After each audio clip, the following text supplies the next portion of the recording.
வணக்கம். இன்றைக்கி நம்ம பார்க்க போகிற சமையல் ஒரு 2 வகையான கார சட்னி தான் பார்க்க போகிறோம். ரெண்டுமே இட்லி, தோசை எல்லாத்துக்குமே நல்லாயிருக்கும். ஃபஸ்ட்டு பார்த்திங்கன்னா பூண்டு சட்னி, ரெண்டாவது வெறும் வெங்காயமும் வரமிளகாயும் வச்சு ஒரு சிம்பிளான சட்னி.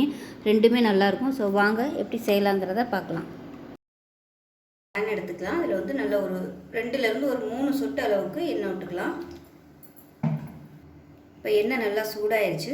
25 வரமிளகாய் எடுத்திருக்கேன். இது வந்து கிராம் கணக்கில் சொல்கிறதுனா அது வந்து ஒரு 30 கிராம் இருக்கும். இது வந்து வறுத்து எடுத்துக்கலாம். கறியிடாமல் வறுத்து எடுத்துக்கலாம். 50 கிராம் வரைக்கும் மிளகாய் எடுக்கலாம். இது வந்து காரம் அதிகமாக இருக்கிறதுனால நான் வந்து கம்மியாக தான் எடுத்திருக்கேன். இது வந்து கறியிடாமல் வறுத்து எடுத்துக்கலாம். இப்போ வரமிளகாய் நல்லா வறுபட்டு வச்சு எடுத்துடலாம். எண்ணெய் விட்டுக்கலாம். எண்ணெய் சூடாகட்டும். போட்டிருக்கேன். எண்ணெய் சூடானதும் 120 கிராம் அளவுக்கு பூண்டு எடுத்திருக்கேன். இப்போ அதை சேர்த்துக்கலாம். இப்போ அது நல்லா செவந்து வர அளவுக்கு வறுக்கணும். மீடியமான ஃப்ளேமில் நல்லா வறுக்கணும். ஹை ஃப்ளேமில் இருந்துச்சுன்னா மேலாப்பில் சட்னி கறியிடும். உள்ளே வந்து பச்சை தண்ணியோடு இருக்கும். பொடி வந்து சீக்கிரமாகவே கெட்டு போயிடும். அதனால் நல்லா வறுக்கணும். லைட்டாக அந்த முறுமுறுப்பு வர அளவுக்கு வறுக்கணும். இப்போ பாருங்கள், பூண்டு நல்லா வறுபட்டுருச்சு. நல்லா சிவந்து வந்துருச்சு பாருங்கள். இந்த ஸ்டேஜில் வந்து எடுத்துடலாம். ரொம்ப பெரிய பூண்டு பல்லாக இருந்துச்சுன்னா நீங்கள் தட்டிட்டு 1-2 தட்டிட்டு கூட நீங்கள் சேர்த்துக்கலாம். பொடியாக இருந்துச்சுன்னா நீங்கள் அப்படியே சேர்த்துக்கலாம். நான் வந்து எல்லாத்தையுமே நல்லா முழுசாகவே சேர்த்துட்டேன். இப்போ வந்து வேறு பிளேட்டுக்கு மாற்றிக்கலாம். இப்போ அதே கடாயில் 1 டேபிள் ஸ்பூன் வர கொத்தமல்லி சேர்த்துக்கலாம். 1/2 டேபிள் ஸ்பூன் சீரகம் சேர்த்துக்கலாம். லைட்டாக எண்ணெய் விட்டுக்கலாம். ஒரு சொட்டு எண்ணெய் விட்டிங்கன்னா போதும். இதையும் நல்லா வாசனை வர அளவுக்கு வறுத்து எடுத்துக்கலாம். இது வந்து ஆப்ஷனல் தான். இது இல்லாமையும் நீங்கள் வந்து செய்யலாம். செஞ்சிங்கன்னா நல்லா தான் இருக்கும். சேர்த்திங்கனாலும் நல்ல ஃப்ளேவராக இருக்கும். இப்போ பாருங்கள், நல்லா வறுபட ஆரம்பிச்சிருச்சு. இதையும் வேறு பிளேட்டுக்கு மாற்றிக்கலாம். இப்போ அதே கடாயில் சின்ன நெல்லிக்காய் சைஸுக்கு புளி வந்து இந்த மாதிரி பிச்சுட்டு சேர்த்துக்கலாம். இதையும் நல்லா வறுத்து எடுத்துக்கலாம். என்கிட்ட நான் வச்சுருக்கிறது வந்து பழைய புளிங்கிறதுனால கொஞ்சம் கருப்பாக இருக்கும். புது புளியாக இருந்துச்சுன்னா சிவப்பாக இருக்கும். ஸோ டேஸ்ட் பார்த்திங்கன்னா நல்லா தான் இருக்கும். கலர் மட்டும்தான் மாறி இருக்குது. இது வந்து 1 வருஷம் தான் ஆகுது இந்த புளி வாங்கி. இப்போ இதை வந்து நல்லா வறுத்து எடுத்துக்கலாம். அந்த ஈரத்தன்மை போகிற அளவுக்கு. இப்போ வறுத்து வச்சுருந்த மிளகாய் வந்து ஒரு மிக்ஸி ஜாரில் சேர்த்துருக்கேன். அதே மாதிரி வறுத்த மல்லியும் சீரகத்தையும் இதோடு சேர்த்துக்கலாம். ஃபஸ்ட்டு வந்து இதை வந்து பொடி பண்ணிவிட்டு வந்து பார்க்கலாம். இப்போ பாருங்கள், இந்த அளவுக்கு நல்லா பொடி பண்ணியாச்சு. இப்போ புளியும் பூண்டையும் சேர்த்துக்கலாம். இப்போ இதில் கல்லுப்பு கொஞ்சமாக சேர்த்துக்கலாம். சேர்த்துட்டு எண்ணெய் வந்து சேர்த்துக்கலாம். ஏன்னா எண்ணெய் ஊற்றினோம்னா தான் அரைப்படும். அதனால் நம்ம ஸ்டோர் பண்ணி வைக்கிறதுனால எண்ணெய் ஊற்றுனீங்கன்னா தான் கெட்டு போகாது. இது வந்து அரைச்சிட்டு வந்துட்டு பார்க்கலாம்.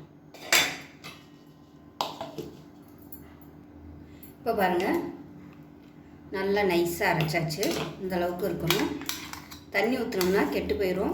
நீங்கள் வந்து உடனடியாக பண்ணணும், காலி பண்ணணும்னு நினச்சிங்கன்னா தண்ணி ஊற்றி அரைச்சிக்கோங்க. அரைச்சதோடு அப்படியே ஸ்டோர் பண்ணி வச்சு வேணுங்கையில் கொஞ்சமாக நல்லெண்ணெய் ஊற்றி சாப்பிட்றனாலும் சாப்பிட்டுக்கலாம். இல்லை உங்களுக்கு தாளிக்க பிடிக்கும் அப்படின்னு நினச்சிங்கன்னா கொஞ்சமாக தேவையான அளவுக்கு எடுத்துகிட்டு எப்பயும் போல் கடுகு, உளுந்து, கருவேப்பிலை போட்டு தாளித்து விட்டுட்டு, ஆனால் நல்லெண்ணெய் வந்து கொஞ்சம் கூட சேர்க்கணும். தாளித்து விட்டு இந்த பேஸ்ட்டையும் சேர்த்து லேசாக 2 கிளறி விட்டுட்டு யூஸ் பண்ணிக்கலாம். அருமையாக இருக்கும். சாதத்தில் கூட பரட்டி சாப்பிட்லாம். ஸோ அருமையான காரப்பொடி ரெடி ஆயிடுச்சு. ஸோ கண்டிப்பாக ட்ரை பண்ணி பாருங்கள். சாதத்தில் போட்டு பிசைஞ்சிட்டு அப்பளம் தொட்டு சாப்பிட்டோம்னா அருமையாக இருக்கும். இட்லி, தோசை, ஊத்தப்பம் எல்லாத்துக்குமே அருமையாக இருக்கும். ஸோ கண்டிப்பாக ட்ரை பண்ணி பாருங்கள். இப்படியே ஃப்ரிட்ஜில் வைக்கிறதுனால வச்சுக்கலாம். இல்லை இது மேலே முங்குற அளவுக்கு நல்லெண்ணெய் ஊற்றி கலந்தும் ஃப்ரிட்ஜில் வச்சுக்கிறதுனாலும் நீங்கள் வச்சுக்கலாம். வச்சுக்கிட்டு தேவையான போது எடுத்து சாப்பிட்றதுனாலும் சாப்பிட்டுக்கலாம். அருமையாக இருக்கும். ஸோ செஞ்சு பார்த்துட்டு எப்படி வந்துச்சுங்கிறத சொல்லுங்கள். வீடியோ பிடிச்சிச்சின்னா லைக் பண்ணுங்கள், கமெண்ட் பண்ணுங்கள், சேனலை சப்ஸ்கிரைப் பண்ணுங்கள், பக்கத்தில் உள்ள பெல் பட்டனையும் ப்ரெஸ் பண்ணுங்கள். நன்றி.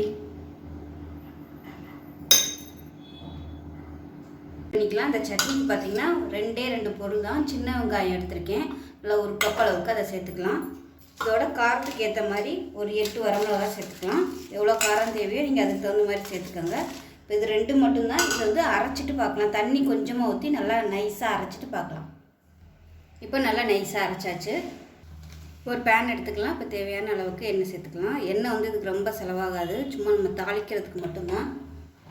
எண்ணெய் சூடாகட்டும். எண்ணெய் சூடானதும் கடுகு 1 டீஸ்பூன் சேர்த்துக்கலாம். சீரகம் விருப்பப்பட்டால் நீங்கள் சேர்த்துக்கலாம். கடுகு 1/4 டீஸ்பூன் கூட சேர்த்துக்கலாம்.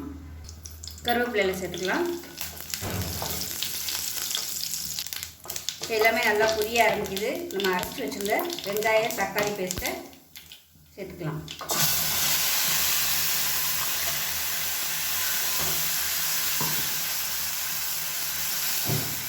இப்போ மிக்ஸி அரைச்சிட்டு கொஞ்சமாக தண்ணி சேர்த்துக்கலாம்.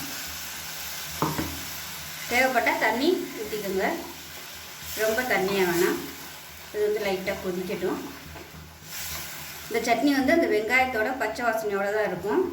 ரொம்பலாம் அந்த பச்சை வாசனை போகிற அளவுக்கு வதக்கக்கூடாது. லைட்டாக அந்த ஃப்ளேவரோடு இருந்தால் தான் நல்லாயிருக்கும் பணியாரத்துக்கு.